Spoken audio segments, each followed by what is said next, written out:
제12장. 에브라임 사람들이 모여 북쪽으로 가서 입다에게 이르되, 내가 암몬 자손과 싸우러 건너갈 때에 어찌하여 우리를 불러 너와 함께 가게 하지 아니하였느냐? 우리가 반드시 너와 내 집을 불사르리라. 입다가 그들에게 이르되, 나와 내 백성이 암몬 자손과 크게 싸울 때 내가 너희를 부르되 너희가 나를 그들의 손에서 구원하지 아니한고로 나는 너희가 도와주지 아니하는 것을 보고 내 목숨을 돌보지 아니하고 건너가서 암몬 자손을 쳤더니 여호와께서 그들을 내 손에 넘겨주셨거늘 너희가 어찌하여 오늘 내게 올라와서 나와 더불어 싸우고자 하느냐? 입다가 길르앗 사람을 다 모으고 에브라임과 싸웠으며 길르앗 사람들이 에브라임을 쳐서 무찔렀으니 이는 에브라임의 말이, 너희 길앗 사람은 본래 에브라임에서 도망한 자로서 에브라임과 문하세 중에 있다. 길르앗 사람이 에브라임 사람보다 앞서 요단강 나루턱을 장악하고 에브라임 사람의 도망하는 자가 말하기를, 청하건대 나를 건너가게 하라 하면 길르앗 사람이 그에게 묻기를, 내가 에브라임 사람이냐 하여 그가 만일 아니라 하면 그에게 이르기를 시볼렛이라 발음하라 하여 에브라임 사람이 그렇게 바로 말하지 못하고 시볼렛이라 발음하면 길르앗 사람이 곧 그를 잡아서 요단강 나루턱에서 죽였더라. 그때 에브라임 사람의 죽은 자가 4만 2천 명이었더라. 입다가 이스라엘의 사사가 된 지 6년이라 길르앗 사람 입다가 죽음에 길르앗에 있는 그의 성읍에 장사되었더라. 그 뒤를 이어 베들레헴의 입산이 이스라엘의 사사가 되었더라. 그가 아들 30명과 딸 30명을 두었더니 그가 딸들을 밖으로 시집 보냈고 아들들을 위하여는 밖에서 여자 30명을 데려왔더라. 그가 이스라엘의 사사가 된 지 7년이라 입산이 죽음에 베들레헴에 장사되었더라. 그 뒤를 이어 스불론 사람 엘론이 이스라엘의 사사가 되어 10년 동안 이스라엘을 다스렸더라. 스불론 사람 엘론이 죽음에 스불론 땅 아얄론에 장사되었더라. 그 뒤를 이어 비라돈 사람 힐렐의 아들 압돈이 이스라엘의 사사가 되었더라. 그에게 아들 40명과 손자 30명이 있어 어린 나귀 70마리를 탔더라. 압돈이 이스라엘의 사사가 된 지 8년이라 비라돈 사람 힐렐의 아들 압돈이 죽음에 에브라임 땅 아말렉 사람의 산지 비라돈에 장사되었더라.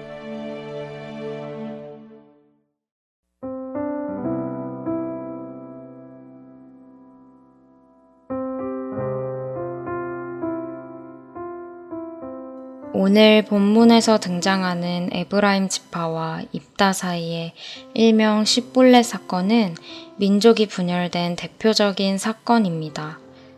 오늘은 이 시볼렛 사건을 중심으로 1절에서 7절 말씀에 집중해서 묵상하고자 합니다. 오늘 본문 사사기 12장은 사사기 8장과 유사한 모습을 보입니다.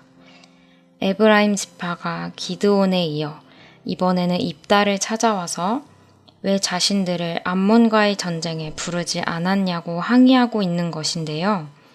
8장과 달리 12장에서 에브라임 지파는 입다에게 더 강하고 격정적으로 항의하고 있습니다. 여기서 에브라임 지파가 왜 자신들을 부르지 않았냐고 말하는 것은 단순한 투정이 아닙니다. 너와 내 집을 불사르겠다고 말하며 강한 분노에 의해서 입다와 전쟁을 할 기세로 찾아온 것입니다. 본문을 읽으면 읽을수록 에브라임 사람들의 말을 통해 그들의 마음 안에 시기심과 질투가 가득하다는 것이 느껴지는데요. 그들의 분노와 시기는 에브라임 지파가 하나님의 영광이 아닌 인간의 영광에 집중하고 있다는 것을 보여줍니다. 그들은 결국 그들 자신의 영광과 명예의 눈이 멀어 입다와 전쟁을 하러 온 것이었습니다. 입다 자신의 열심과 하나님을 향한 무지가 결국 이런 결과까지 불러온 셈입니다. 입다의 어찌하여 너희가 나와 싸우고자 하냐 라는 말을 보아도 본인 스스로도 이 상황이 얼마나 당혹스러워했는지를 보여주는 대목인데요. 또한 입다는 전쟁 과정에서 에브라임 지파에게 도움을 요청했지만 에브라임 지파는 그 요청을 들어주지 않았습니다. 뿐만 아니라 길르앗 사람들은 본래 므낫세 지파의 한 분파에 속한 족속임에도 4절에서 에브라임 지파는 길르앗 사람들이 에브라임에서 도망한 자로서 에브라임과 므낫세 지파의 땅에 흩어져서 사는 자들이라는 민족 간의 서로의 감정을 상하게 하고 공격하는 모욕적인 말을 합니다. 우리가 반드시 기억해야 할 것은 입다가 암몬 자손과의 전쟁에서 얻은 승리는 오직 하나님에 의한 것이라는 사실입니다.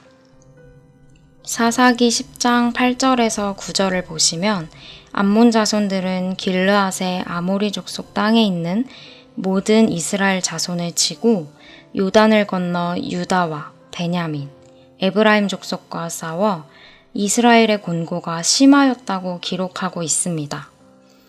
하나님께서는 이러한 암몬 자손의 압제로부터 입다와 길르앗 족속을 통하여 이스라엘을 구원하신 것입니다.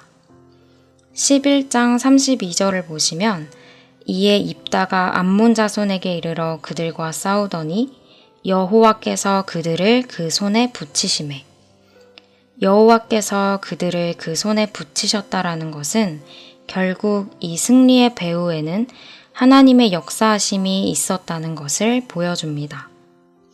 그리고 오늘 본문 12장 3절에서도 입다는 여호와께서 그들을 내 손에 넘겨주셨거늘 이라고 말하며 동일하게 전쟁을 승리로 이끄신 하나님의 일하심을 고백하고 있습니다. 이렇듯 전적으로 하나님께서 일하셔서 이스라엘이 승리를 얻은 것인데요. 그런데 왜 에브라임 지파는 이스라엘의 승리에 기뻐하지 못하고 분노했을까요? 이스라엘의 승리가 곧 에브라임의 승리가 아닌가요? 그들도 암몬 자손에 의해 곤고함을 경험했던 자들이지만 에브라임 지파의 마음에 있었던 시기심과 질투, 그리고 자신의 영광을 향한 마음은 하나님의 일하심을 보고도 전혀 기뻐하지 못하게 만들었습니다. 이것은 비단 에브라임 지파뿐만 아니라 어느 공동체라도 동일한 은혜가 주어지고 함께 하나님의 일하심을 경험해도 우리 인간의 마음에 사로잡혀 은혜를 은혜로 누리지 못할 수 있다는 점이 참 안타깝게 느껴지는 것 같습니다. 결국 에브라임 지파와 길르앗 사람들 사이에 전쟁이 일어나고 에브라임 지파는 길르앗 사람들의 손에 42,000명이나 죽임을 당하는 처참한 결과를 맞이합니다. 6절을 보시면 입다와 에브라임은 쉽볼렛과 십볼렛이라는 각자의 지역에서 사용하는 방언을 기준으로 서로를 나누고 있는데요. 사람들의 방언을 기준으로 서로를 가르고 죽인 이 사건은 인간의 문화적, 사회적인 배경이 기준이 되어 결국 인간의 것을 기준으로 자신들의 정체성을 가르고 있는 모습을 보여주고 있습니다. 하나님께서는 승리로 이끄셨지만 인간들은 분열하고 있는 이 상황의 중심에는 인본주의가 자리하고 있었습니다. 우리는 예수님의 십자가를 통해 하나님의 자녀라는 정체성을 얻었습니다. 에베소서 1절부터 3절에서 자녀로 부르심을 받은 우리가 성령이 하나 되게 하신 것을 힘써 지켜야 한다고 말하고 있습니다. 우리는 서로를 가르고 나누는 싸움이 아닌 하나 되기 위해 싸워야 한다는 것입니다. 그것은 결국 왕이신 하나님 앞에서 하나님의 뜻을 쫓는 삶을 말합니다. 하나님께서는 아들이신 예수님을 이 땅에 보내셔서 십자가로 사랑과 용서를 이루셨습니다.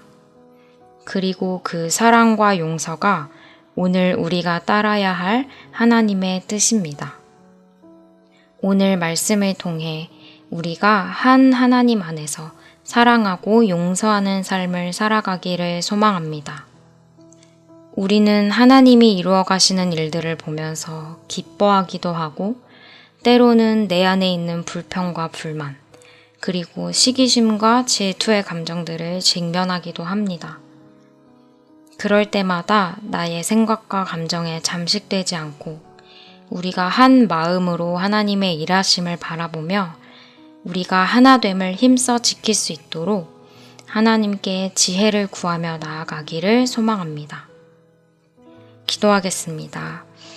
하나님, 온전히 하나님을 우리 인생의 왕으로 모시고 내 뜻이 아니라 하나님의 뜻을 이루고자 하는 갈망이 우리 안에 있기를 간절히 소망합니다. 너나들이 공동체가 하나님께서 원하시는 하나됨을 이루는 교회가 되기를 원합니다. 인간의 것이 기준이 되어 하나님보다 앞서지 않도록 도와주시고 우리가 서로 하나 되기를 원하시는 하나님의 뜻에 우리의 마음 또한 향할 수 있도록 붙잡아 주세요. 감사드리며 예수님의 이름으로 기도드립니다. 아멘.